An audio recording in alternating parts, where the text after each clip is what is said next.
ভাবে কথা বলার সুযোগ পেয়েছে। এই মাল্টিফেয়ার্সের মাহফিলে গত 2 বছর আগে আমাকে দাওয়াত করা হয়েছিল। তারা পোস্টারও ছাপিয়েছিলেন, থানা থেকে ডেকে নিয়ে সেই পোস্টার বন্ধ করে দেওয়া হয়েছে, মাদানী হুজুর মাহফিলে আসতে পারবে না। তারা আমাদেরকে মাহফিলে নিষেধ করেছে, আল্লাহ তাআলা ওদেরকে জমিনকে নিষিদ্ধ করে দিয়েছে। কথা ঠিক না? বের জোরে বলেন। এভাবেই তারা সব জায়গার মধ্যে স্বৈরাচারী আচরণ করেছে। কোরআনের মঞ্চে আলেমদেরকে স্বাধীনভাবে তারা কথা বলার সুযোগ দেয় নাই। আজকে আমরা স্বাধীনভাবে কথা বলার সুযোগ পেয়েছি। বিগত বছরগুলোতে আমাদের না বলা অনেক কথা আজকে বলা হবে ইনশাআল্লাহ। আপনারা কি ধৈর্যের সাথে, সবরের সাথে সেই কথাগুলো শুনতে প্রস্তুত আছেন? কারা কারা আছেন তো হাত দেখতে চাচ্ছে।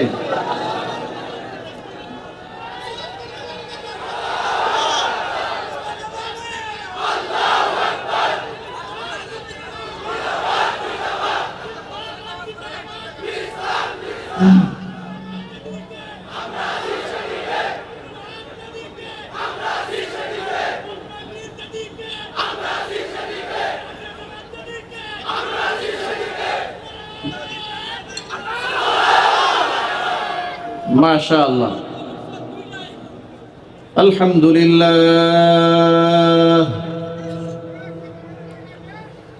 আলহামদুলিল্লাহ নাহমাদুহু ওয়া নাস্তাঈনুহু ওয়া নাস্তাগফিরুহু ওয়া নু'মিনু বিহি ওয়া নাতাওয়াক্কালু আলাইহি ওয়া নাউযু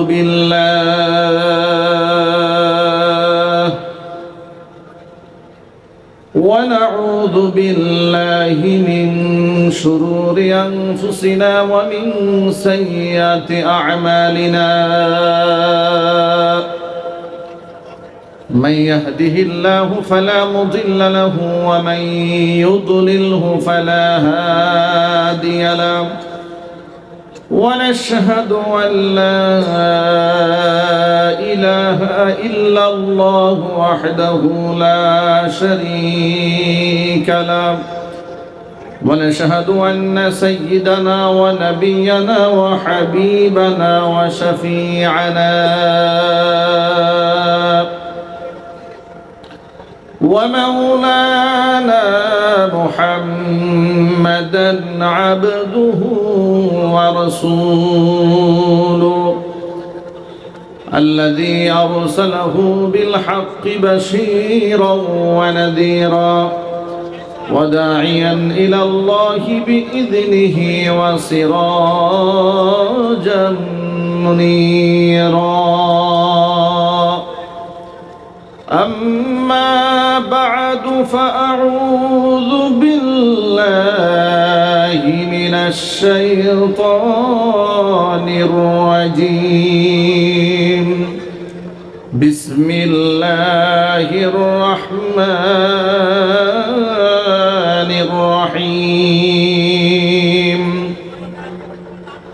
فلا وربك لا يؤمنون حتى يحكموك فيما شجر بينهم ثم لا يجدوا في أنفسهم حرجا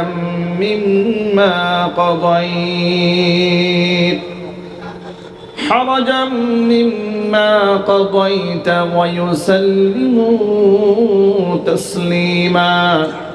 وقال تعالى في شان حبيبه ومحبوبه آمرا ومخبرا إن الله وملائكته يصلون على النبي يا أيها الذين آمنوا صلوا عليه وسلموا تسليما.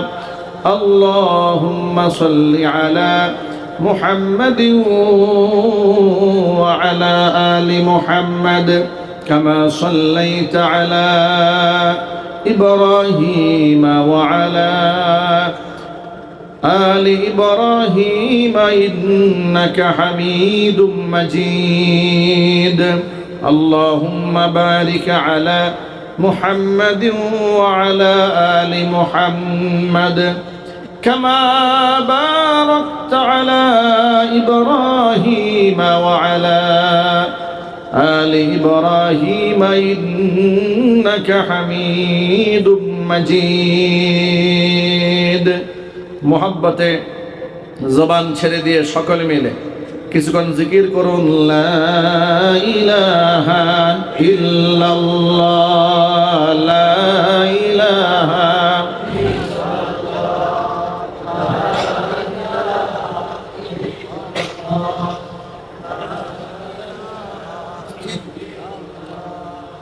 لا إله إلا الله لا إله إلا الله محبت پرون لا إله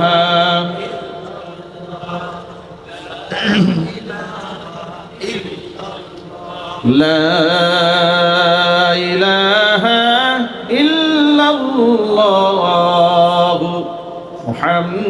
মুহাম্মাদুর রাসূলুল্লাহ সাল্লাল্লাহু আলাইহি ওয়াসাল্লাম ঈমানের পথে অবিচল থেকে আমার মরণ যেন হয়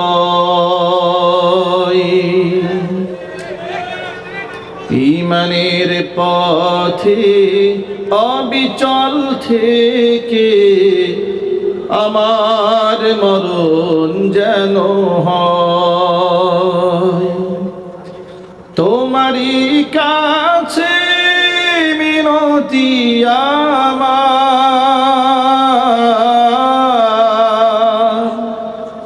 তোমারই কাছে মিনতি আমার মহামহিম দয়াময়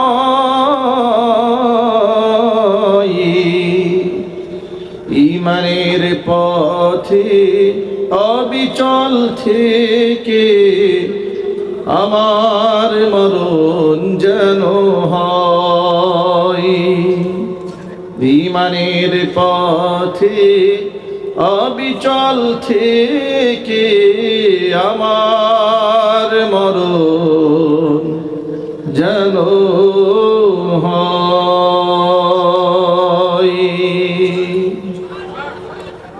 সকলেই বলুন আল্লাহুম্মা আমিন ঐতিহ্যবাহী গাজীপুর জেলার অন্তর্গত জোরন কাশিমপুর হুসাব ভিলা ডেল্টার মোড় কাশিমপুর কনভেনশন হল মাঠ প্রাঙ্গণে মাল্টিফ্যাবস লিমিটেডের উদ্যোগে 10ম বার্ষিকী তাফসীরুল কোরআন মাহফিলের শেষ অধিবেশনের সম্মানিত সভাপতি ডাক্তার মেজবা ফারুকী সাহেব, ব্যবস্থাপনা পরিচালক মাল্টিফ্যাবস লিমিটেড, মহতারাম সভাপতির নেক হায়াত আল্লাহ তাআলা দারাজ করুন।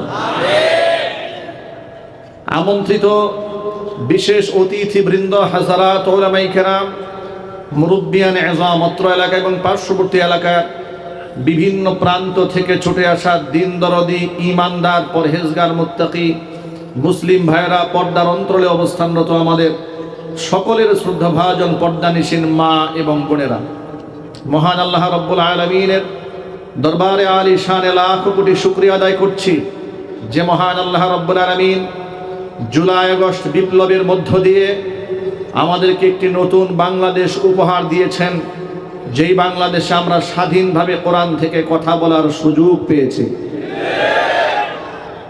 নির্বিঘ্নে নিশ্চিন্তে মহাগ্রন্থ আল কোরআন থেকে আলোচনা করার এই স্বাধীন পরিবেশ যে মহান আল্লাহ পাক আমাদেরকে দিলেন, সেই মহান রবের প্রতি আপনারা কি খুশি না বেজার?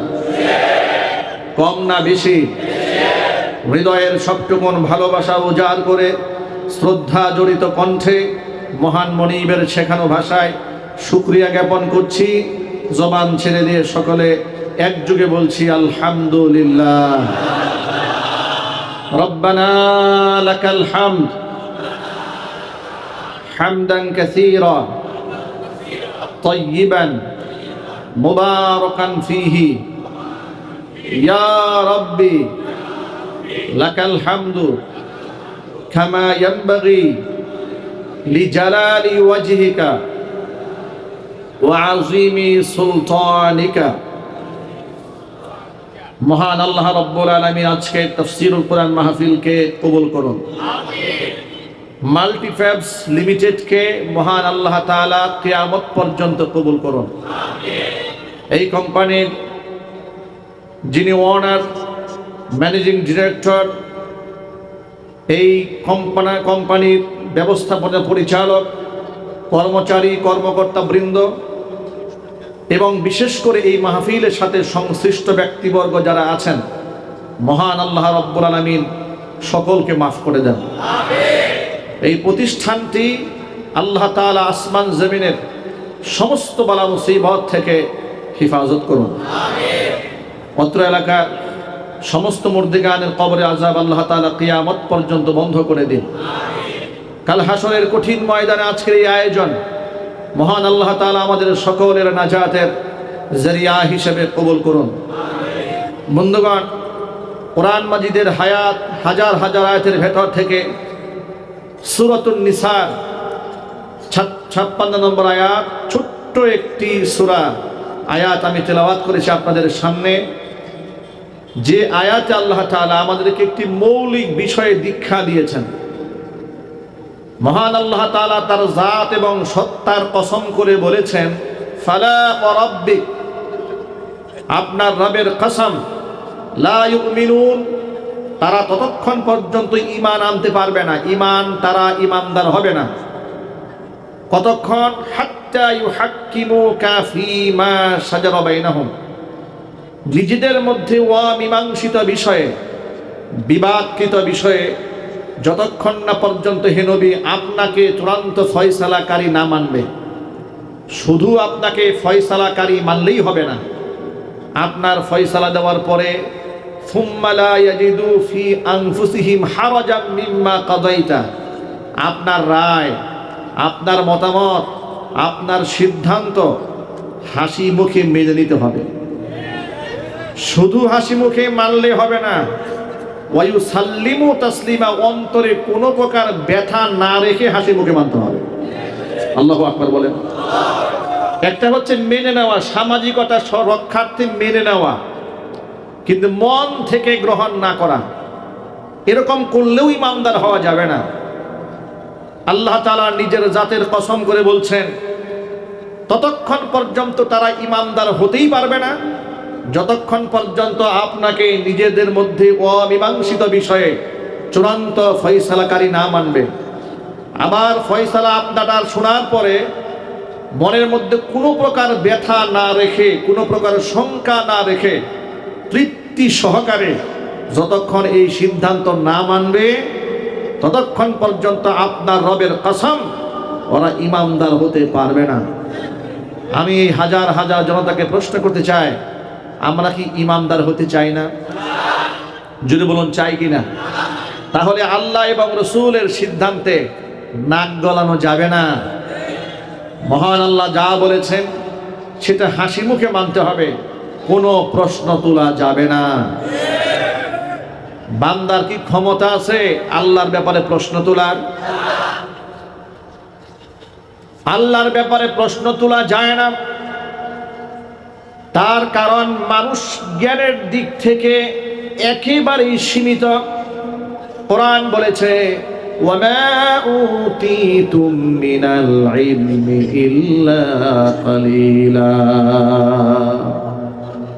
তোমাদেরকে খুব সামান্যতম জ্ঞান দান করা হয়েছে।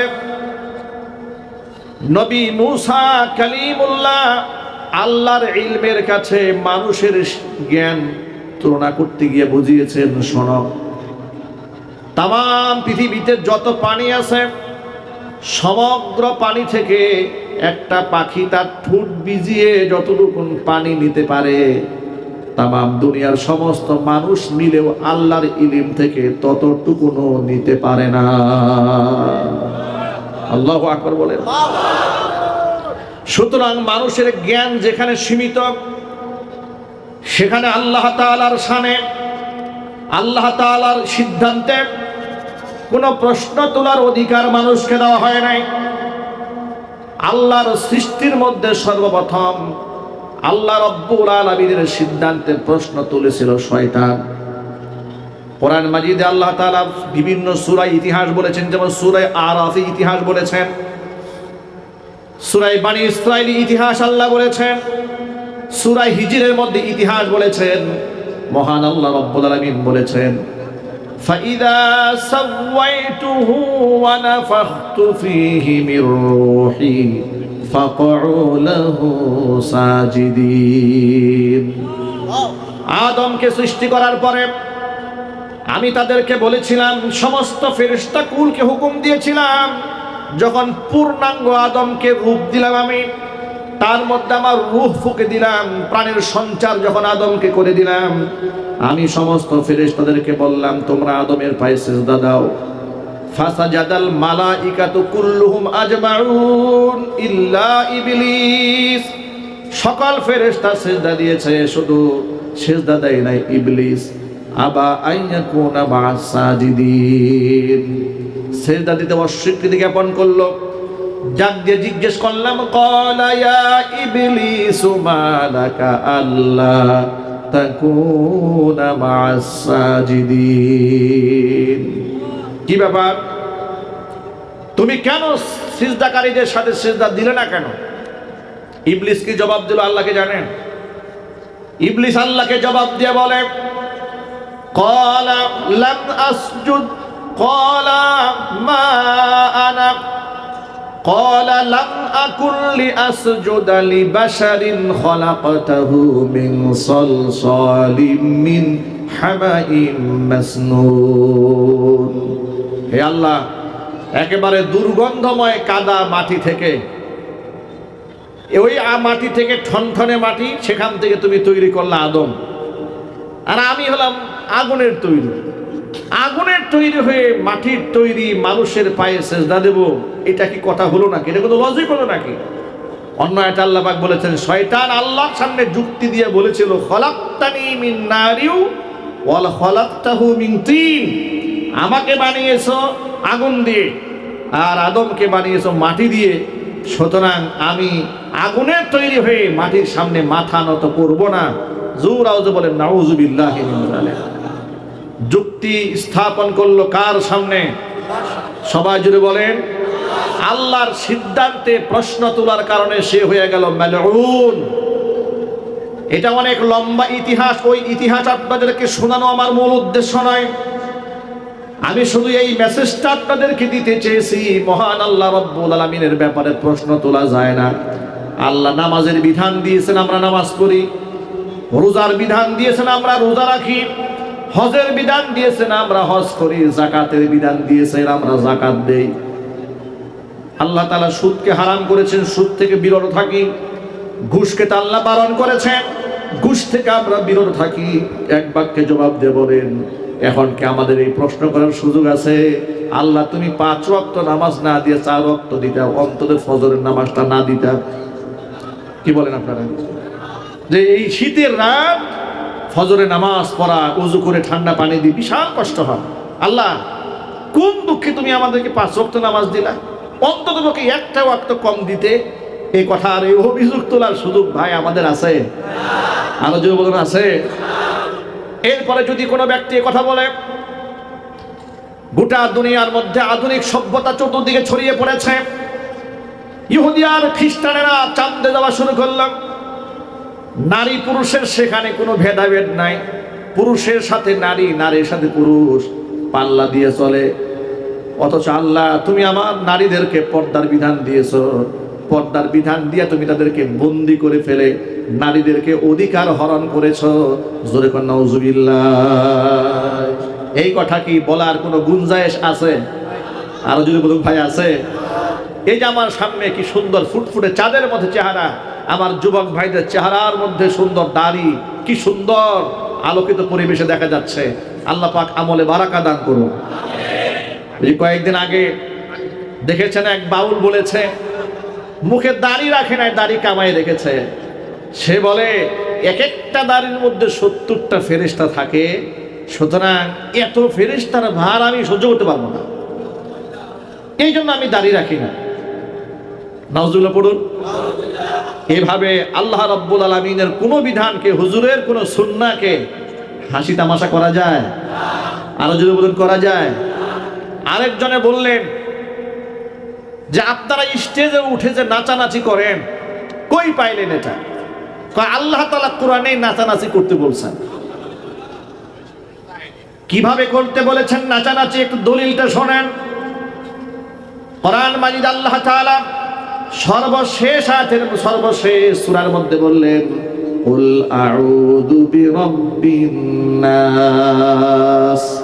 সূরাটা আমার সব ভাইদের মুখস্থ আছে না ভাই? মাশাআল্লাহ। কার কার মুখস্থ আছে হাত দিকে তো। সূরাটা কার মুখস্থ আছে? মাশাআল্লাহ। সবাই আমার সাথে একটু পড়বেন।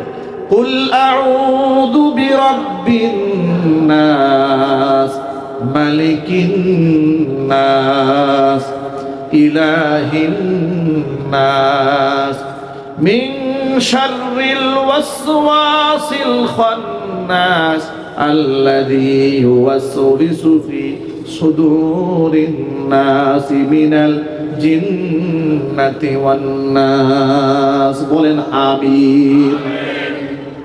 হে নবী আপনি বলেন, কুল বলেন আপনি, আউযু বিরাব্বিন নাস, আউযু আমি আশ্রয় প্রার্থনা করছি, পানাহা চাচ্ছি।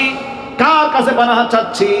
বিরাব্বিন নাস, মানুষের রবের কাছে। মানুষের রবকে? মালিকিন নাস, যিনি মানুষের মালিক তিনি কে? ইলাহিন নাস, যিনি মানুষের মাবুদ তিনি কে?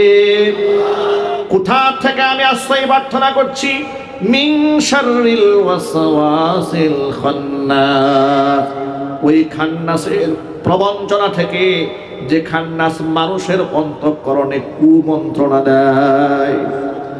আল্লাযী ইউওয়াসওয়িসু ফি সুদুরিন নাস মিনাল জিন্নাতি ওয়ান নাস, সেই খান্নাস মানুষের ভিতর থেকে হতে পারে, জিনদের ভিতর থেকে হতে পারে। এক কথায় জিন শয়তান, মানুষ শয়তানের কুমন্ত্রণা থেকে, ওয়াসওয়াসা থেকে, চক্রান্ত থেকে, অনিষ্টতা থেকে আমরা আমাদের মানিবের দরবারে পানাহা চাই।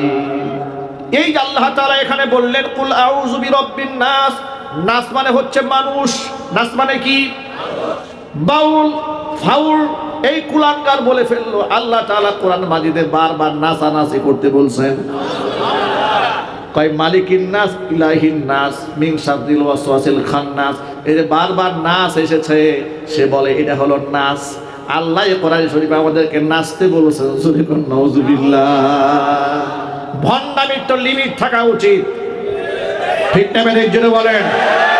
মুসলমানদের দেশে ওরা সাহস পায় কি করে আল্লাহর আয়াত নিয়ে ব্যঙ্গ করতে, বিদ্রুপ করতে, তামাশা করতে?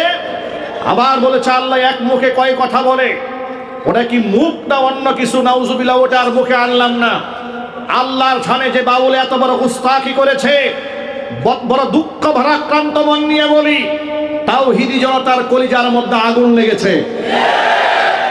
গোটা বাংলাদেশে তাওহীদি জনতা ফুসে উঠেছে, বিশেষ করে মানিকগঞ্জে আলেম ওলামারা তাওহীদি জনতার ব্যানারে তারা সেখানে মিছিল করেছে, মানববন্ধন করেছে। আমাদের দেশে তথাকথিত শিশু সুশীল এবং বুদ্ধিজীবী কিছু রাজনীতিবিদদের এমন দয়া এবং মায়া শুরু হলো বাউলদের জন্য, তারা মিডিয়ার সামনে প্রকাশ করা শুরু করলো তাওহীদি জনতার ব্যানারে উগ্র ধর্মান্ধ গোষ্ঠী বাউলদের উপরে হামলা করেছে। আমরা এই হামলার তীব্র নিন্দা জানাই। ঘটনা কি করেছে শোনেন। ঘটনা হলো আবুল সরকার আল্লাহর সামনে বিয়াদবি করার কারণে আলেম ওলামারা মামলা করেছে। মুসলমানদের ভিতর থেকে এক ভাই মামলা দিল ধর্ম অবমাননার, পুলিশ তারে গ্রেফতার করলো। বাউল ভক্ত কিছু ফাউলরা তাকে যেন জামিন করা হয় এই জন্য বিভিন্ন জায়গায় আন্দোলন করলো। আলেম ও ওলামারা চিন্তা করলো এই তথাকথিত গণতান্ত্রিক সমাজে একটু মিছিল করলেই তো জামিন দেওয়ার বহুত সুরত আছে, এটা যেন না হয়। এই জন্য আলেম ওলামারা তাওহীদি জনতার ব্যানারে এলাকার ধর্মপ্রাণ মুসলমানদেরকে নিয়ে আল্লাহর ইজ্জত রক্ষায় তারা রাজপথে নেমে মিছিল করেছে, মানববন্ধন করেছে। আলেম ওলামাদের শান্তিপ্রিয় সেই বন্ধনে বাধা দেওয়ার জন্য এই বাউলদের কিছু অংশ, বিপদগামী কিছু লোকেরা তারা গেছে এটাকে বাধা দিতে। এখন আপনারাই বলেন, আল্লাহ রাব্বুল আলামিনকে ভালোবাসার দাবি নিয়ে যারা মাঠে নেমেছে তাদের সামনে নাস্তিক বেঈমান টিকবে? জোরে বলুন, টিকবে? কারণ যারা নেমেছে তারা তো শাহাদাতের তামান্না নিয়ে আল্লাহ রাব্বুল আলামিনের ইজ্জত রক্ষায় নেমেছে, ঠিক না? ঠিক। তাদেরকে প্রটেস্ট করতে আসে বেনামাজি, ঘুষখোর, বেনামাজি, কুলাঙ্গার, গাঁজাখোর। এরা আছে তাওহীদি জনতার আন্দোলনকে ঠেকায় দেবে। তাওহীদি জনতা কিছু করে নাই, ঠেকাতে গেছে, হালকা একটু ধাওয়া দিছে, দৌড়ে গিয়ে পানিতে ঝাঁপাই পড়ছে। হালকা থেরাপি, মারে না, হালকা হালকা মেরেছে। কি মেরেছে? হালকা। এতেই তোমাদের অবস্থা খারাপ হয়ে গেল, ঝাঁপিয়ে পড়লা পানিতে। শুধু মানিকগঞ্জের তাওহীদি জনতার ধাওয়া খেয়ে যদি পানিতে পড়ো, যদি 64 জেলার তাওহীদি জনতা ধাওয়া দেয়, যাইবে কই?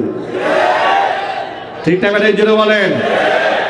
এরপরে দেশের কিছু বুদ্ধিজীবীরা বলা শুরু করলো, বাউলরা হচ্ছে এখানে বাংলাদেশের সংখ্যালঘু, অবশ্যই সবার বাক স্বাধীনতা আছে, এটা মানুষের বাক স্বাধীনতা, যা খুশি মানুষ বলতে পারে।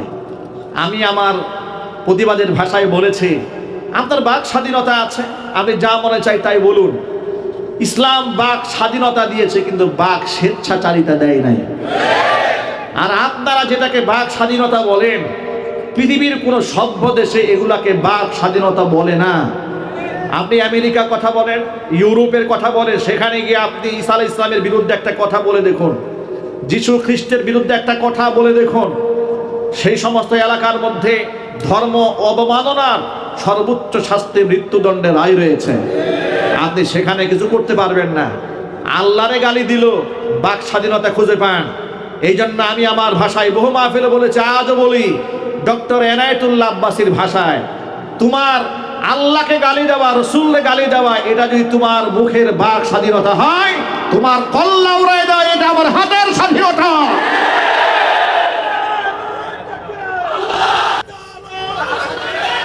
আমার প্রিয় যুবক ভাইয়েরা, আমি সকলের কাছে উদাত্ত আহ্বান জানাই, রাজনৈতিক মাঠে কে কোন দল করবেন সেটা নিয়ে আমি ইন্টারফিয়ার করতে চাই না, কিন্তু আমার আল্লাহ, আমার রসুল, আমার কোরআন, আমার সুন্নাহ, আমার ইসলাম, আমার ধর্ম নিয়ে অবমাননা যদি কেউ করে, সে কোন দলের, কোন ধর্মের, কোন আদর্শের, সে শিল্পী না কাওয়ালি না বাউল না ফাউল দেখার চাই নাই।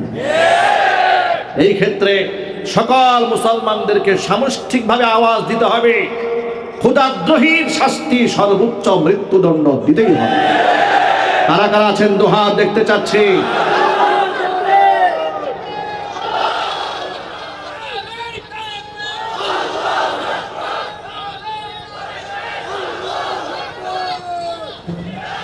মহান আল্লাহ রাব্বুল আলামিনের সিদ্ধান্তে চ্যালেঞ্জ করা যায় না। সূরাতুন নিসার এই 65 নম্বর আয়াত নাজিল হওয়ার প্রেক্ষাপটটা একটু শুনেন। আল্লাহ তাআলা আয়াতটা কেন নাজিল করলেন? একজন মুসলমান আর একজন ইহুদির মধ্যে দ্বন্দ্ব লেগেছে। দ্বন্দ্ব নিরসনের জন্য তারা বিচার নিয়ে গেল হযরতে আবু বকর সিদ্দিক রাদিয়াল্লাহু তাআলা আনহুর কাছে। প্রথমত গিয়েছে মুহাম্মদ সাল্লাল্লাহু আলাইহি ওয়াসাল্লামের কাছে। আল্লাহর নবী সব কিছু শুনে মিলে ওই ইহুদির পক্ষে রায় দিয়ে দিয়েছে, মুসলমানের পক্ষে রায় দেয় নাই। কারণ আল্লাহর নবী তামাম দুনিয়ার সকল মানুষের জন্য মডেল এবং আদর্শ। যিনি বিচার ফয়সালা করতে গিয়ে কখনো দেখবেন না এটা তার ধর্মের কিনা, এটা নিজের কিনা, এটা নিজের সাথী কিনা। যদি নিজের মতের হয় পক্ষে দেবেন, নিজের মতের বিরুদ্ধে হলে বিরুদ্ধে দিবেন। এমন কোন রায় নবীজি দুনিয়াতে দেন নাই। জুড়ে বলেন সুবহানাল্লাহ। ভাইরা আমার, এজন্য আমার ভাইদেরকে বলি, তামাম দুনিয়ার সকল তন্ত্র মন্ত্র বাদ দিয়া জমিনের মধ্যে ইসলাম প্রতিষ্ঠার আন্দোলন করতে হবে, দ্বীন প্রতিষ্ঠার আন্দোলন করতে হবে। ইসলাম যদি প্রতিষ্ঠিত হয়ে যায়, আল্লাহর কসম, মানুষ তো দূরের কথা, একটা প্রাণীও মাজলুম হবে না। কয়েকদিন আগে দেখেছেন না, পাবনাতে এক সরকারি কর্মকর্তার স্ত্রী এক কুকুরের বাচ্চা জন্ম নিয়েছে 8টা। এই 8টা কুকুরের বাচ্চাকে বস্তায় বেঁধে পানিতে ফেলে দিয়েছে। এরকম একটা নির্যাতন চালু ছোট্ট ছোট্ট কুকুরের বাচ্চার উপরে, তার এমন নিষ্ঠুর আচরণ তিনি করলেন কি করে? প্রশাসন তারা গ্রেফতার করলো। কুকুরের বাচ্চারা পাগলের মতো ঘুরে বেড়ালো। কারণ মায়ের যে আবেগ ভালোবাসা, এটা শুধুমাত্র আল্লাহ তাআলা মানুষকেই দিয়েছেন তা নয়, পশুর মধ্যেও মাতৃত্বের মহাব্বত আল্লাহ দান করেছেন। যখন সুবহানাল্লাহ। ইসলাম যদি প্রতিষ্ঠিত হয়ে যায়, প্রাণীকুল নিরাপত্তা পাবে। ছোট্ট একটা হাদিস শোনাই, নবী করিম সাল্লাল্লাহু আলাইহি ওয়াসাল্লাম বলেছেন, হাদিস বুখারীতে আছে, এক খারাপ মহিলা রাস্তা দিয়ে হেঁটে যাচ্ছে মরুপ্রান্তরে। এমন সময় মহিলা দেখতে পেল ক্ষুধা এবং তৃষ্ণায় একটা কুকুর, মৃত্যু পথের যাত্রী, জমিনের মধ্যে হামাগুড়ি দিচ্ছে, ছটফট করছে। দৃশ্য দেখে মেয়েটার মায়া লেগেছে কুকুরের উপরে। মেয়েটা মনে মনে ভাবলো, যদি কুকুরটাকে একটু পানি পান করাতে পারতাম, একটু খাবার দিতে পারতাম, কুকুরটা প্রাণে বেঁচে যেত। কিন্তু খাবার পানি পাবো কোথায়? বহুত খোঁজাখুঁজি করে দেখতে পেল দূরে একটা কুয়া আছে। কুয়ার পানি বের করা এতটা সহজ ছিল না। গায়ের উড়নাটাকে রশি বানিয়ে, আরবের মেয়ে পায়ের চামড়ার মোজাটাকে বালতি বানিয়ে কষ্ট করে পানি বের করে তৃষ্ণার্ত মৃত্যুপথের যাত্রী কুকুরের মুখের মধ্যে পানিটা তুলে দিয়েছে। কুকুর প্রাণে বেঁচে গেল, লেজ লড়াতে শুরু করলো, কৃতজ্ঞতা আদায় করলো। এই দৃশ্য মহান রব্বুল আলামিন দেখেছেন। তাম দুনিয়ার কেউ যেখানে দেখতে পান না, সেখানে কে দেখতে পান? নবী সাল্লাল্লাহু আলাইহি সাল্লামের কাছে জিবরিল পাঠিয়ে দিয়ে আল্লাহ পাক জানিয়ে দিলেন, ও আমার হাবিব, এই মহিলাটি সারা জীবন খারাপ কাজ করেছে, কিন্তু আমার একটা অবলা প্রাণীর উপরে দয়া করার কারণে, তাকে পানি পান করিয়ে জীবনটা ফিরিয়ে দেওয়ার কারণে, মৃত্যু পথ থেকে বাঁচিয়ে দেওয়ার কারণে আমি আল্লাহ তাআলা মহিলার জিন্দেগির সমস্ত গুনাহ খাতা মাফ করে তাকে আমি জান্নাতি বানিয়ে দিয়েছি। পক্ষান্তরে তিরমিজি শরীফের আরেকটা হাদিসের মধ্যে এসেছে, এক নামাজি মহিলা ঘরের ভিতরে বিড়ালকে আটকে রেখেছিল। বিড়ালের অপরাধ ছিল, তার খাবারের মধ্যে মুখ দিয়েছিল। এই শাস্তি স্বরূপ বিড়ালকে বেঁধে রেখেছে, খাবার দেয়নি, পানিও দেয় নাই, বাহিরে ছেড়েও দেয় না, পোকামাকড় খেয়ে বসবাস করবে। তিল তিল করে কষ্ট দিয়ে বিড়ালটাকে হত্যা করেছে। নবী করিম সাল্লাল্লাহু আলাইহি সাল্লামকে জিবরাইল মারফত আল্লাহ পাক জানাই দিল, ও আমার হাবিব, যে মহিলাটি তাহাজ্জুদের নামাজও পড়ে, পরহেজগার মহিলা, কিন্তু একটা বিড়ালকে কষ্ট দিয়ে তিল তিল করে হত্যা করেছে, ওর সারা জিন্দেগির সমস্ত আমলগুলো বরবাদ করে দিয়া মহিলাকে আমি জাহান্নামী বানিয়ে দিয়েছি। যদি বলে নাউজুবিল্লাহ। আমরা এমন একটা ধর্ম পেয়েছি, মহান আল্লাহ তাআলা আমাদেরকে এমন একটা দিন, এমন একটা জীবন ব্যবস্থা উপহার দিয়েছে, সেখানে শুধু মুসলমানের মর্যাদাকে সংরক্ষণ করা হয়েছে তা নয়, অমুসলিমের মর্যাদাও সংরক্ষিত আছে। এমনকি মানব সভ্যতার মর্যাদা শুধু নয়, পশুর হকও সেখানে সংরক্ষিত রয়েছে। জোরে বলেন সুবহানাল্লাহ। এই জন্য আমার সব সময় সব মাহফিলে এই কথাটা বলার চেষ্টা করি, প্রিয় ভাইরা আমার, জীবনের সকল ক্ষেত্রে ইসলাম যদি প্রতিষ্ঠিত না হয়, সমাজের মধ্যে ইনসাফ প্রতিষ্ঠিত হবে না।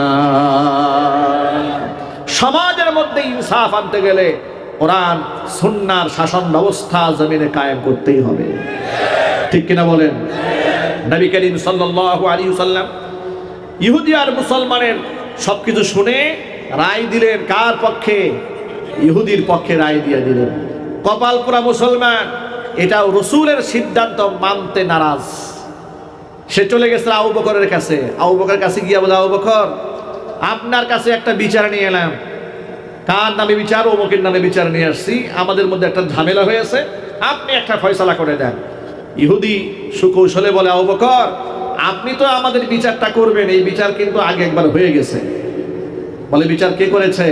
বলে, মুহাম্মদ সাল্লাল্লাহু আলাইহি ওয়াসাল্লাম করেছেন। আবু বকর জিজ্ঞেস করলেন, তাই নাকি? বলে, হ্যাঁ। তা আল্লাহর নবী রায় দিয়েছেন, তুমি আবার আমার কাছে সেকেন্ড টাইম একই বিচার নিয়ে এলে? তিনি বললেন, আবু বকর, আপনি শিক্ষিত মানুষ, আপনি একটু বিষয়টা ভালো করে একটু বিবেচনা করেন। আমি একজন মুসলমান, রাসূল আমার পক্ষে রায়টা না দিয়ে ইহুদির পক্ষে রায় দিল, কাজটা কি ঠিক হইল? নাউজুবিল্লাহ পড়ে। ভাইরা আমার, হযরত আবু বকর বলেন, আল্লাহর নবী যেখানে সিদ্ধান্ত দিয়ে ফেলেছেন সেখানে আমি আবু বকরের সিদ্ধান্ত দেওয়ার কোনো সুযোগ নাই, বের হয়ে যাও আমার কাছ থেকে। তার কাছ থেকে বের হয়ে চলে গেছে হযরত ওমরের কাছে। কপাল কত খারাপ দেখেন। ওমর রাদিয়াল্লাহু তাআলা আনহু প্রথমে শুনলেন, কথাগুলো শোনার পরে বললেন, আল্লাহর নবী যেখানে রায় দিয়ে দিয়েছেন, হুজুরের রায় তুমি সন্তুষ্ট হয়ে যাও। লোকটা বলে, ওমর আপনি একজন জ্ঞানী মানুষ, আপনি একটু দেখেন, একটু বিবেচনা করেন, আমি একজন মুসলমান, আমার পক্ষে রায়টা না হইয়া চলে গেছে ইহুদির পক্ষে, এটা কোনো কথা হইল নাকি? ওমর রাদিয়াল্লাহু তাআলা আবার বললেন, আল্লাহর নবী যে রায় দিয়েছেন মেনে নাও। সে বলে না, আপনি আবার একটু বিবেচনা করেন। বারবার পিড়াপিড়ি করছে। ওমর বললেন, তাহলে একটু দাঁড়াও, আমি ঘর থেকে রায় নিয়ে আসতেছি। বাহিরে দাঁড়িয়ে আছেন। হযরত ওমর ঘরের মধ্যে ঢুকলেন, তলোয়ার নিয়ে এলেন। এবার বললেন, আল্লাহর নবী রায় ঘোষণা করার পরেও যে ব্যক্তি সন্তুষ্ট হতে পারে না, আমার কাছে বারবার রায় চায়, সেই ব্যক্তির সিদ্ধান্ত আমি তো মুখ দিয়ে দেই না, আমি দেই হাত দিয়া। এই কথা বলে আল্লাহু আকবার বলেছে, চিৎকার করে আওয়াজ দিয়ে একটা আঘাত করেছে তার দেহের মধ্যে, দেহ থেকে কল্লাটা বিচ্ছিন্ন করে ফেলে দিয়েছে। গোটা মদিনার মধ্যে মুনাফিকরা বলা শুরু করলো, এটা কেমন ধর্ম, এটা কেমন আদর্শ, নিজের দলের লোকদেরকে নিজেরাই মারে। চতুর্দিক থেকে শুরু হয়ে গেল, মুসলমানকে হত্যা করেছে। আল্লাহ তাআলা হযরত ওমর রাদিয়াল্লাহু তাআলা আনহুর সিদ্ধান্তের উপরে কোরআন মাজিদ আয়াত নাযিল করে বলে দিলেন, ওমর কোনো মুসলমান হত্যা করে নাই। আমি আল্লাহ এবং আমার রাসূলের সিদ্ধান্তে কেউ যদি প্রশ্ন তুলে, তাহলে সেই ব্যক্তি মুসলমান থাকে না, সেই ব্যক্তি মুনাফিক হয়ে যায়। এবার আমি আপনাদের কাছে জানতে চাই, এই আয়াত থেকে কি শিক্ষা গ্রহণ করলেন? আল্লাহ যে বিধান দিয়েছেন সেখানে মুসলমানদের ইন্টারফেয়ার করার কোনো সুযোগ আছে? আরো জোরে বলেন। এই আয়াতের সাথে মিলিয়ে সূরা আহজাবের 36 নম্বর আয়াতটা খেয়াল করেন। আল্লাহ পাক বলেন, ওয়া মা কানা লিমুমিনিন ওয়ালা মুমিনাতিন ইযা কাদাল্লাহু ওয়া রাসূলুহু আমরা আইয়াকুনা লাহুমুল খিয়ারাতু মিন আমরিহিম ওয়া মান ইয়াসিল্লাহা ওয়া রাসূলাহু ফাকাদ যাল্লা যালালাম মুবিনা। আমি আল্লাহ এবং আমার রাসূল যদি কোনো সিদ্ধান্ত দিয়ে ফেলেন, সেই সিদ্ধান্তটি তামাম দুনিয়ার কোনো ইমানদার নারী পুরুষের নিজস্ব মতামত ব্যক্ত করার কোনো অধিকার নাই। যদি কোন আল্লাহু আকবার। ভাইরা আমার, তাহলে নামাজের বিধান কে দিয়েছেন? জোরে বলেন। রোজার বিধান কে দিলেন? হজের বিধান কে দিয়েছেন? পর্দার বিধান কে দিয়েছেন? যদি আল্লাহ তাআলা পর্দার বিধান মা বোনদেরকে দিয়ে থাকেন, পুরুষদেরকে দিয়ে থাকেন, তাহলে সেই পর্দা পুশিতা নিয়ে যদি কেউ প্রশ্ন তোলে, তার ঈমান আছে? এই যে বর্তমান সমাজে বেগম রুকিয়াকে নিয়ে গোটা বাংলাদেশের বুদ্ধিজীবী মহলে আগুন লেগে গেছে। রাজশাহী বিশ্ববিদ্যালয়ে সেখানকার বিজ্ঞান বিভাগের একজন শিক্ষক মাহমুদুল হাসান, পদার্থ বিজ্ঞানের শিক্ষক, তিনি লিখেছেন বেগম রুকিয়া হচ্ছে নাস্তিক, সে হলো কাফের। এটা ফেসবুক স্ট্যাটাস লেখার কারণে বাংলাদেশের সিনিয়র রাজনীতিবিদ, এমনকি বাংলাদেশের তথাকথিত বাম এবং রামেরা, তথাকথিত নারীবাদীরা ক্ষিপ্ত হয়ে গেল। একজনে ফেসবুকে লিখেছে, আমি নামটা বলবো না, অনেক বড়, একটাকে আপনারা চিনবেন। তিনি ফেসবুকে লিখেছেন যে তিনি কি আসলেই পদার্থ বিজ্ঞানের শিক্ষক নাকি নিজেই অপদার্থ। বেগম রুকিয়াকে তিনি কেন মুরতাদ বললেন, কেন কাফের বললেন? অথচ এই বেগম রুকিয়া নাকি নারী জাতির অগ্রগতির দূত। নাউজুবিল্লাহ পড়েন। আমি আপনাদেরকে তার রচনাবলী আমি বেশ কয়েকটা ঘাটাঘাটি করেছি। রচনাবলীর মধ্যে নারীদের পর্দার ব্যাপারে তার যে পরিমাণ ঘৃণা, যে পরিমাণ বিদ্বেষ, সে বলেছে ইসলাম নারীদেরকে যে পর্দা পুশিতার কথা বলে, আর যে পর্দার বিধানগুলো দেশের মহিলারা মেনে চলে, এই পর্দার মাধ্যমে নারীদেরকে গৃহবন্দী করা হয়েছে। নাউজুবিল্লাহ, জোরে পড়ুন। এখানে শেষ নয়, মহিলা আরো বলেছে যে কোন এক ঘরে নাকি বুরকা পরা কোনো মহিলা ঢুকেছে রাতের বেলায়, বাচ্চারা নাকি ভূত বলে ভয় পেয়েছে। মানে বোরকা পরা মহিলাদেরকে ভূতের সাথে তুলনা করেছে। গেল 2 নাম্বার। 3 নাম্বার সে বলেছে যে কোনো এক রেল স্টেশনের টিটি মাস্টার তিনি আসলেন, আসার পরে হাজী সাহেবকে ডেকে বলে, হাজী সাহেব লোক চলাচল করবে, আপনার বস্তাগুলো একটু সরান। হাজী সাহেব নাকি বলেছে এগুলো তো বস্তা না, এগুলো আমাদের ঘরের মহিলারা। এরপরে টিটি মাস্টার বলে মহিলা মানে আপাত মস্তক বুরকায় ঢাকা, হাত মোজা পা মোজা করা। তখন নাকি টিটি মাস্টার এদেরকে লাথি মেরে দেখেছে এরা আসলে মানুষটা বস্তা। আপনি একটু চিন্তা করেন ইসলামে নারীদের পর্দার বিধানের উপরে কেমন ঘৃণা থাকলে এমন কাল্পনিক গল্প, মিথ্যা গল্প, গাঁজাখুরি গল্প জাতিকে শিখিয়ে দিয়েছে। সে নাকি হয়ে গেছে নারী জাতির অগ্রগতির দূত। নাউজুবিল্লাহ পড়েন। আমি আমার সকল ভাইদেরকে বলিষ্ঠ কণ্ঠে বলতে চাই, নারী জাতির অগ্রগতির দূত হচ্ছে আমাদের মা উম্মুল মুমিনিন মা আয়েশা সিদ্দিকা রাদিয়াল্লাহু তাআলা আনহা। ঠিক না ভাই? জোরে বলেন। মুহাদ্দিসা ছিলেন 2210টা হাদিস একাই বর্ণনা করেছেন। সাহাবায়ে কেরাম জটিল কোনো মাসআলায় আটকায়া গেলে মা আয়েশা রাদিয়াল্লাহু তাআলা আনহার কাছ থেকে সমাধান চেয়ে নিতেন।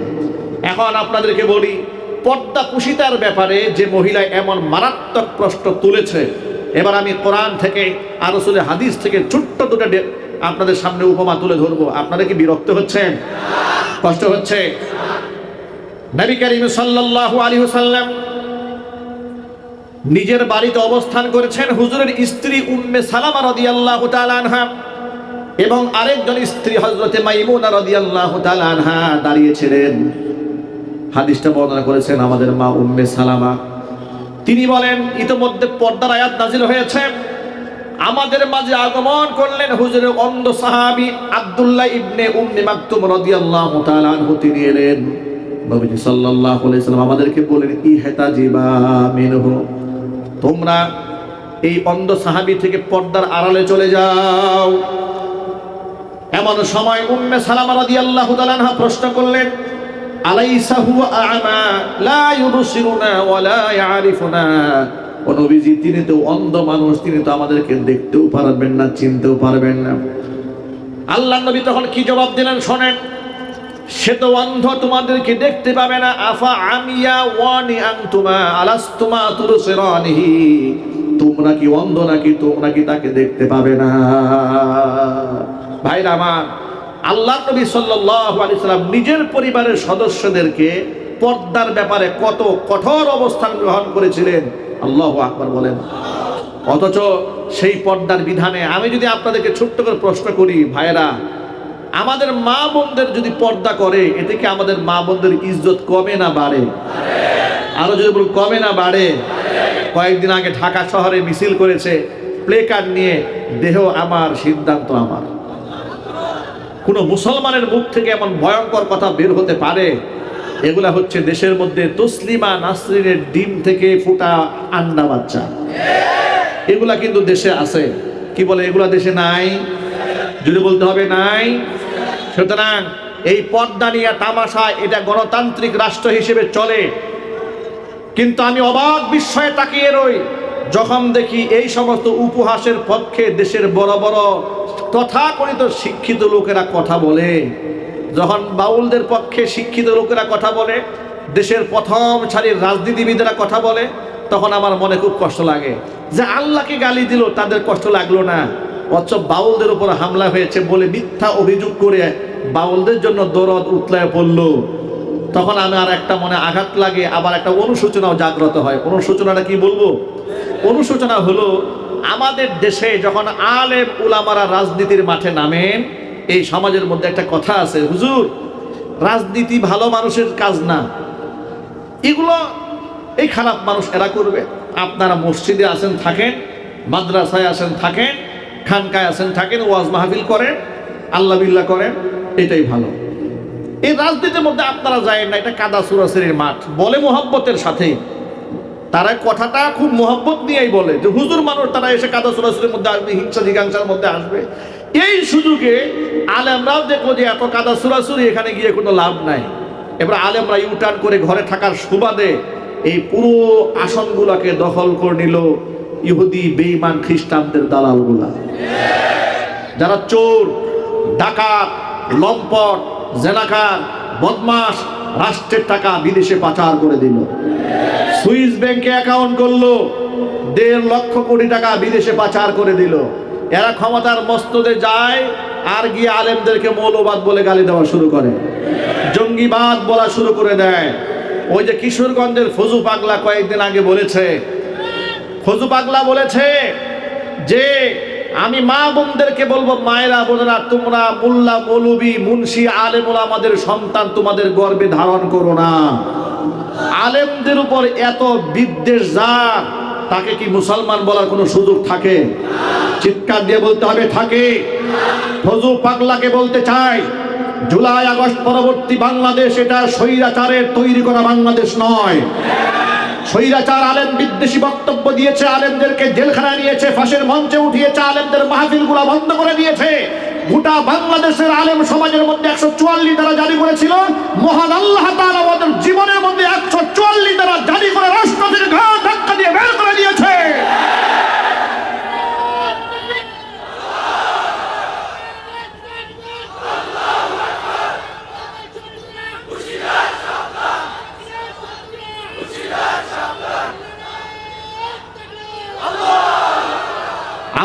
আমাদের বর্তমান বার্তা বড় স্পষ্ট।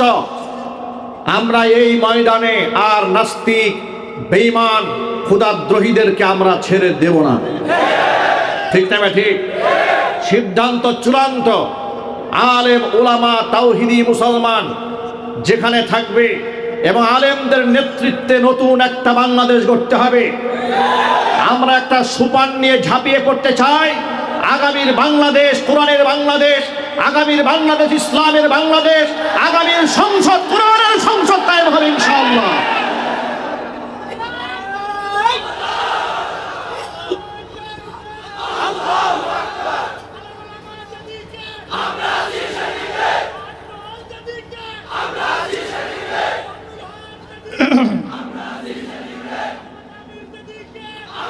আমার প্রিয় ভাইরা, আমাদের বক্তব্য বড় স্পষ্ট।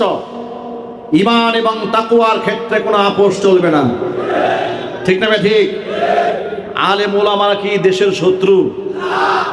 প্রিয় ভাইরা, একটু জোর আওয়াজে বলতে হবে। আলেমরা কি দেশের শত্রু? আলেমরা কি খুনি? আলেমরা কি ডাকাত? আলেমরা কি রাষ্ট্র চালাতে পারবে না? সমাজ পরিচালনা করতে পারবে না? আলেমরা সুইস ব্যাংকে অ্যাকাউন্ট খুলবে না। আলেমদেরকে নাইট ক্লাবে পাওয়া যাবে না। টেন্ডারবাজ আলেমদের পাবেন না। রাস্তাঘাটে ফুটপাতে চাঁদাবাজ আলেমরা করবে না। বাংলাদেশটাকে দুর্নীতিবাজরা শেষ করে দিয়েছে। এবার আমরা বলতে চাই, দুর্নীতি মুক্ত বাংলাদেশ চাই। ইনশাআল্লাহ বলেন, চিল্লা বলেন ইনশাআল্লাহ।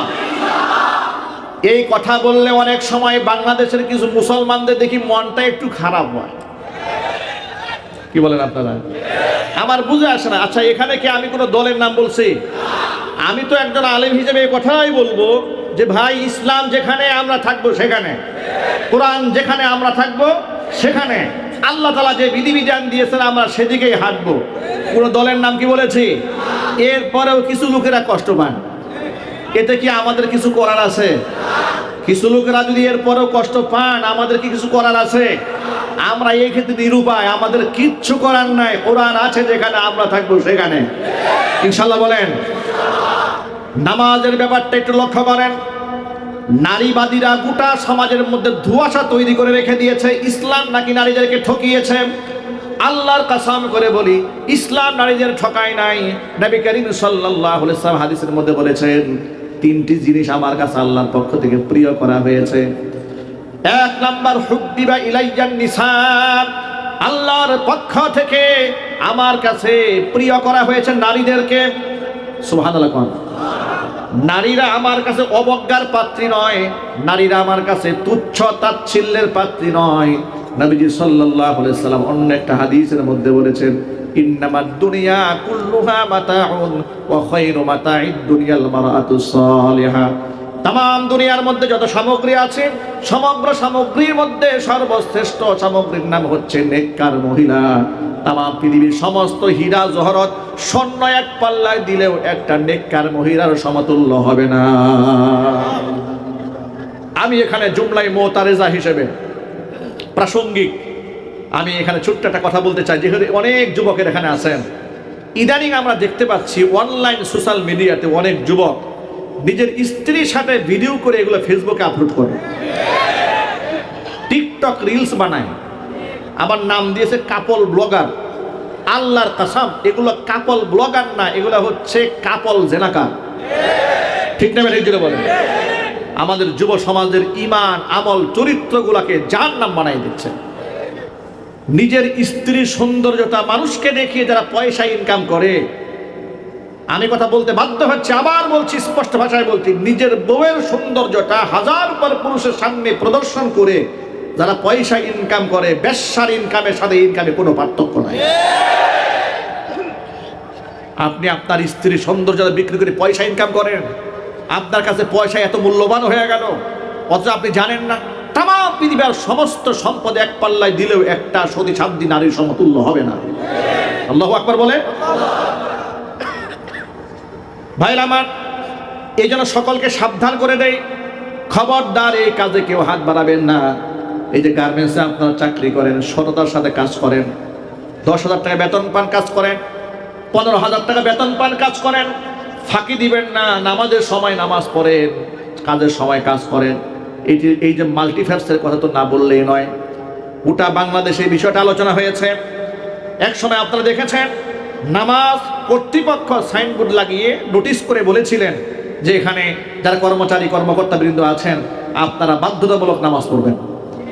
এই নোটিশ দেওয়ার কারণে স্বৈরাচারীর আমলে তাদেরকে শোকজ করা হয়েছিল। গোটা বাংলাদেশে আলোচনা সমালোচনার ঝড় উঠেছিল। আমি তো মনে করি মাল্টিফ্যাক্সের চেয়ারম্যানকে ফুলের মালা দিয়ে বরণ করা দরকার ছিল। কারণ যদি ফ্যাক্টরি কর্মকর্তারা নামাজি হয়, আল্লাহর কসম গোটা রাষ্ট্রের মধ্যে আল্লাহর রহমত আল্লাহ ভরপুর করে দেবেন। তা না করে তাকে সমালোচনার টার্গেটে পরিণত করা হলো। যে কি ব্যাপার, ওখানে নামাজ কায়েম হবে কেন? মনে হচ্ছে কি সন্ত্রাসী কর্মকাণ্ড করার জন্য মাল্টিফ্যাক্স কর্মকর্তারা কর্মচারীরা চেয়ারম্যান সাহেব উদ্যোগ নিয়েছেন। নামাজ কেন পড়বে জবাবদিহিতা করতে হবে। নাউজুবিল্লাহ পড়েন। বাংলাদেশে এমন বহুত ফ্যাক্টরি আছে, চাকরি করতে হলে মুখে দাড়ি রাখা যায় না, থাকতে হবে। রাজি আছেন কারা? আমি দুহাত দেখতে চাচ্ছি।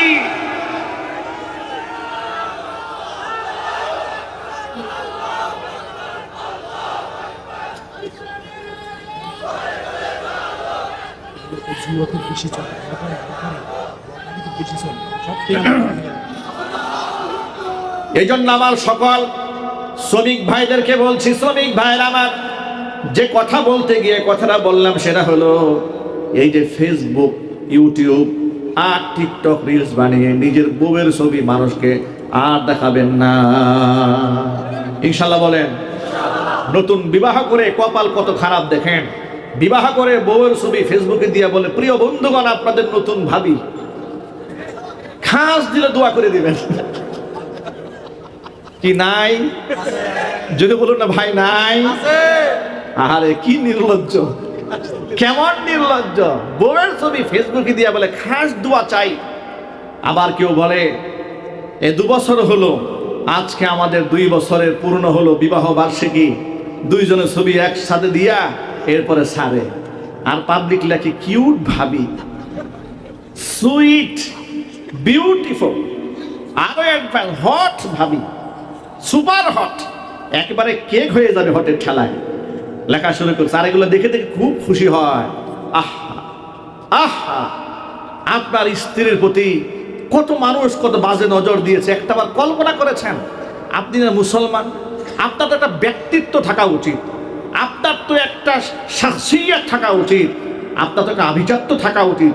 আপনি মুসলমানের সন্তান, আপনি এত বেহায়া, এত নির্লজ্জ যে আপনার স্ত্রীর দিকে মানুষ যৌন সুখে তাকায় আর আপনি এটা উপভোগ করেন। আমি সকল ভাইদেরকে বলছি, এই কাজটা আজকের পর থেকে আমরা কেউ করব না, বলেন ইনশাআল্লাহ। এই কাজটা কেউ করবেন?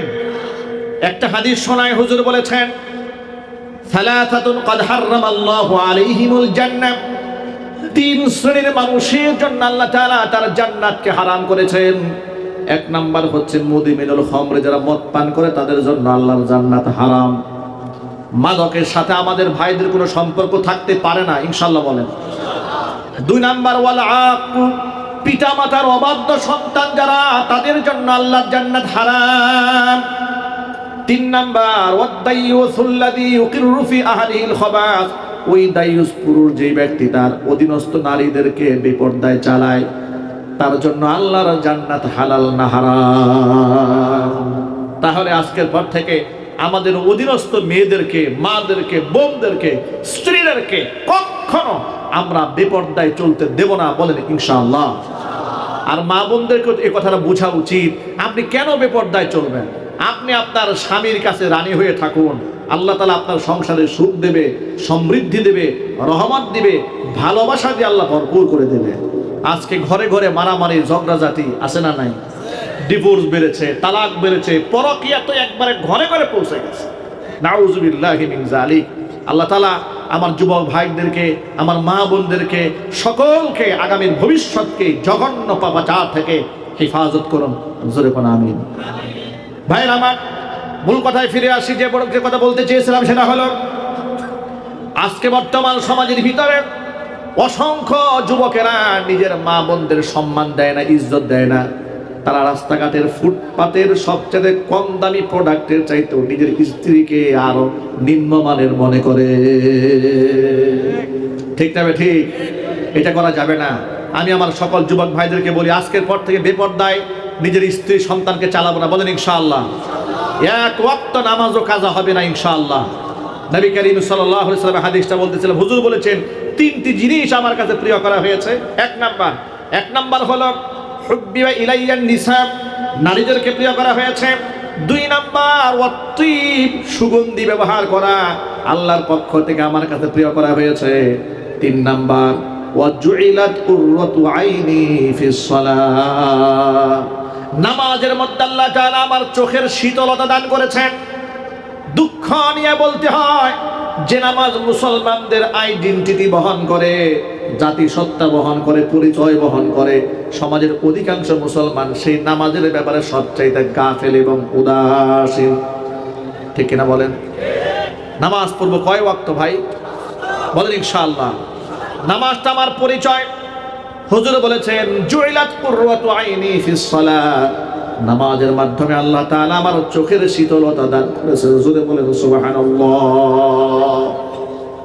কোরআন মাজিদ আল্লাহ পাক বলেছেন, ইয়া আইয়ুহাল্লাযীনা আমানুস্তাঈনু বিস-সাবরি ওয়াস-সালাহ ইন্নাল্লাহা মা'আস সাবিরিন। ও ঈমানদারগণ, নামাজের মাধ্যমে এবং ধৈর্যের মাধ্যমে আমার কাছে সাহায্য প্রার্থনা করো, নিশ্চয় আমি আল্লাহ তাআলা ধৈর্যশীলদের সাথে আছি। আল্লাহর হাবিব সাল্লাল্লাহু আলাইহি ওয়াসাল্লাম অন্য একটা হাদিসের মধ্যে বলেছেন, as-salatu imaduddin, নামাজ হচ্ছে দ্বীনের খুঁটি। মান আকামাহা আকামাদ-দ্বীন, যেই ব্যক্তি নামাজ কায়েম করলো সেই ব্যক্তি দ্বীন কায়েম করলো। ওয়া মান হাদামাহা হাদামাদ-দ্বীন, যেই ব্যক্তি নামাজকে ধ্বংস করে দিল সেই ব্যক্তি তার ধর্মকেই ধ্বংস করে দিল। আল্লাহর নবী সাল্লাল্লাহু আলাইহি সাল্লাম নিজের মেয়ের জামাই আলীকে ডাক দিয়ে বলেন, না আলী রে, ইয়া আলী সালাসুন লা তুআখিরহা, তিনটা কাজে বিলম্ব করা যাবে না। হাত উঁচা করে বলেন, কয়টা কাজে? জোরে বলুন, কয়টি কাজে? তিনটি কাজে বিলম্ব করা যাবে না। এক নাম্বার আস-সালাতু ইযা আনাত, নামাজের ওয়াক্ত হয়ে গেল বিলম্ব করা যাবে না। দুই নাম্বার ওয়াল জানাজাতু ইযা হাদারাত, জানাজা হাজির হয়েছে, ভাষণ দিয়ে টাইম লস করা যাবে না। আমাদের বাংলাদেশের বর্তমান অবস্থা এরকম, জানাজা পড়ার আগে দিয়া নেতা কর্মীদের ভাষণ আছে না না? এটা জোরে বলেন। আচ্ছা, সবার কাছ থেকে মানুষ উপদেশ শুনতে চায়, জোরে বলেন।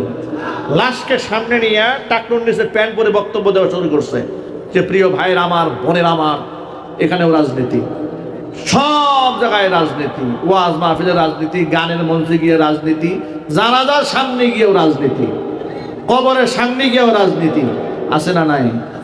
নবী করিম সাল্লাল্লাহু আলাইহি ওয়াসাল্লাম বলেছেন, খবরদার জানাজার সামনে বিলম্ব করবে না, পড়ে ফেলো। দুই নাম্বার। তিন নাম্বার ওয়াল আইয়িমু ইদা ওয়াজাদতা লাহা কুফুয়ান, এই পয়েন্টটা যুবক ভাইরা একটু কান খাড়া করে শোনেন। বিশেষ করে গার্জিয়ানরা শোনেন। আল্লাহ পাক বললেন, আল্লাহ রাসূল বললেন, ওয়াল আইয়িবু ইদা ওয়াজাদতা লাহা কুফুয়ান, বিবাহের উপযুক্ত ছেলে মেয়ের জন্য যদি উপযুক্ত পাত্র পাত্রী পেয়ে যাও তাহলে বিলম্ব করা যাবে না, তড়িঘড়ি করে বিবাহ দিয়ে দাও। বিবাহটা সহজ করো, লম্বা লম্বা মোহর ধরে বিবাহকে কঠিন বানিয়ে দিও না। নবী করিম সাল্লাল্লাহু আলাইহি ওয়াসাল্লাম বলেছেন, আইসারুহা মাউনাতান, সবচেয়ে উত্তম বিবাহ হচ্ছে সেই বিবাহ যেটা একেবারে অল্প খরচে সারা যায়। জোরে বলতে হবে আল্লাহু আকবার। এবার বাস্তব জীবন থেকে আপনাদেরকে একটা গল্প শোনাই। আমার বুটবাজারে এক মুসল্লি আমাকে একদিন এসে বলে, হুজুর আমাকে একটা তাবিজ দেন, আমি আপনার প্রচন্ড ভক্ত, খুব মুসিবতে আছি, আমাকে একটা তাবিজ দেন, আমি বিপদ থেকে উদ্ধার হই। আমি বললাম কিসের তাবিজ? তিনি বললেন আমার ছেলের জন্য। ছেলে কি হয়েছে? যে আমার ছেলের বয়স 21 বছর, উনি এখন উত্তরাতে একটা প্রাইভেট ইউনিভার্সিটিতে পড়াশোনা করে, কিন্তু ছেলে এমন বেয়ারা হয়েছে, এমন সীমা লঙ্ঘন করে, রাত 2টা বাজে বাড়ি আসে না, 3টা বাজে বাড়ি আসে না, এমনকি মাঝে মাঝে সারা রাতেও বাড়ি আসে না। তা আমাদের একটা মাত্র ছেলে, আমরা বড্ড পেরেশানি থাকি। এমন একটা তাবিজ দিবেন যে তাবিজটা তার গলায় দেওয়া মাত্র বাপ মার এমন বাধ্য হয়ে যাবে, আমরা যা বলবো তাই শুনবে। আমি এই কথা গল্প শোনার পরে তাকে বললাম যে আপনি তো আমাকে মহব্বত করেন, ভালোবাসেন, তাবিজের জন্য আসছেন, আমি তো তাবিজ কবজ দেই না, এগুলো আমি ব্যবসা করি না, বরং আপনাকে আমি একটা ভালো বুদ্ধি দিই। তিনি বলেন, কি বুদ্ধি? আপনি আপনার ছেলেকে তাড়াতাড়ি একটা বিয়ে করাই দেন। এই কথা শোনার পরে তিনি আমাকে বলেন, হুজুর আমার ছেলের বয়স মাত্র 21 বছর। মাত্র কত বছর? যদি বলেন কত বছর? আর আপনি বিবাহের কথা বলেন এত তাড়াতাড়ি। আমি বললাম, আমি যা বলেছি এটা আপনি একটু ভেবে দেখেন। তিনি বাড়ি গেলেন, স্ত্রীর সাথে পরামর্শ করলেন। বউ নাকি বলেছে ছেলের মা, তো হুজুর তো খারাপ কিছু বলে নাই, ভালো কথা বলেছে, তো এক কাজ করো, হুজুরকেই বলো আমার ছেলের জন্য একটা পাত্রী সিলেক্ট করতে। হুজুর তো গোটা দেশ ঘুরে, হুজুর একটা পাত্রী ঠিক করে দিক। আমাকে ফোনে বলেন, হুজুর তাহলে আমার ছেলের জন্য একটা পাত্রী দেন। আমি বললাম, ভাই আমি মাহফিলে ব্যস্ত মানুষ, আপনারা খোঁজ নেন, আমি দোয়া করে দেব। 1 সপ্তাহের ব্যবধানে ইমার্জেন্সি পাত্রী কোথায় একটা পেয়ে গেছে। ফোন দিয়ে বলে, হুজুর কাম হয়ে গেছে, আপনার দাওয়াত, আপনি বিবাহ পড়াবেন। আমি বললাম, ভাই বিবাহ পড়াতে পারবো না, মাহফিল আছে। এরপরে আমি আল্লাহকে দোয়া করে দেব, আল্লাহ যেন বারাকা দান করে। বিবাহ হয়ে গেল। আমি নিজের পক্ষ থেকে স্বতঃপ্রণোদিত হয়ে ফোন দিয়েছি খোঁজ খবর নেওয়ার জন্য। ফোন দিয়ে জিজ্ঞেস করলাম, ভাই ছেলের খবর কি?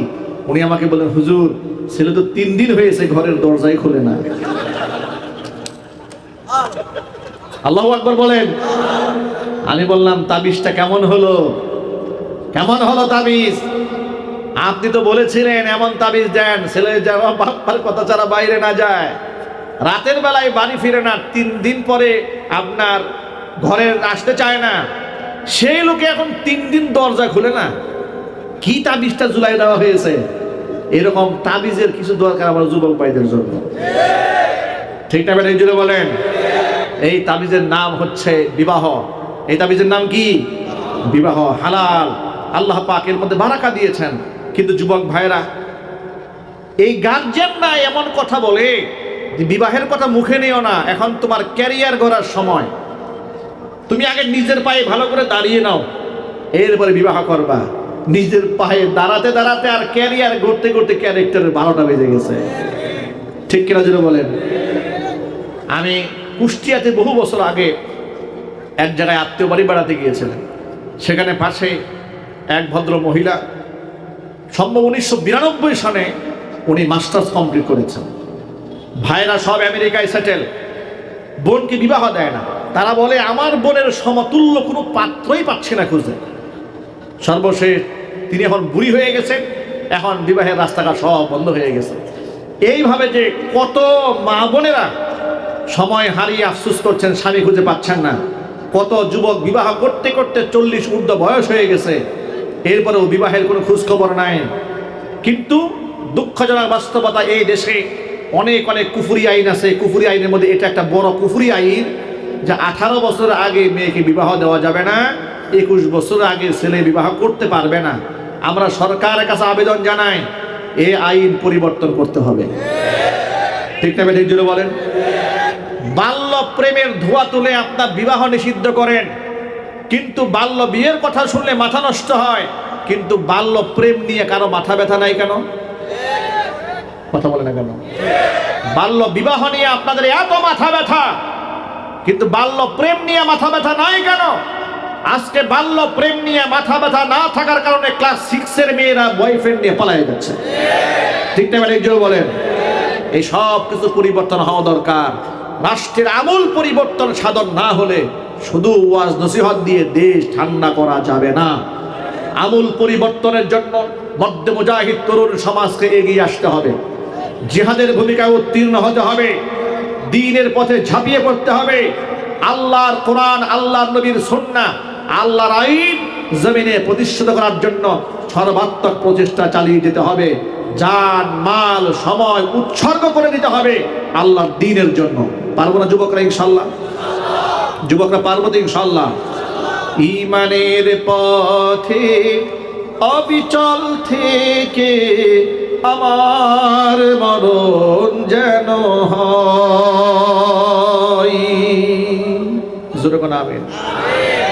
ঈমানের পথে অবিচল থেকে আমার মরণ যেন হয়। তোমারই কাছে মিনতি আমার, তোমারই কাছে মিনতি আমার, মহামহিম দয়াময়।